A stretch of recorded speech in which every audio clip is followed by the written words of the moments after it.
ونصلي على رسوله الكريم اما بعد فاعوذ بالله من الشيطان الرجيم بسم الله الرحمن الرحيم. محترمو مسلمانانو ورونو، یو ډیر افسوسناک خبر چې زه ما اورېده، ما نه خوب به مو تښتېده او انتهایی خفه شوم چې خطیب بے بدل خطیب اسلام حضرت مولانا مفتی سردار علی حقانی صاحب شهید شه.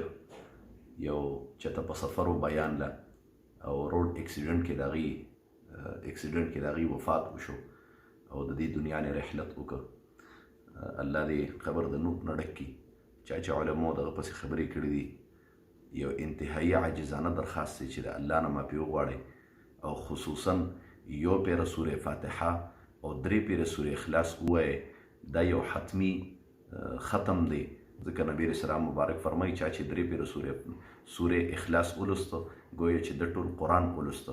نو یو پیره سوره فاتحه 3 پیره سوره اخلاص ووایئ او د مفتی سردار علی نور الله مرقده، الله دې اوس مرقد چې کوم دی د نور نه ډک کړي، د هغې روح پسې د ایثار ثواب په نیت باندې وربخښي.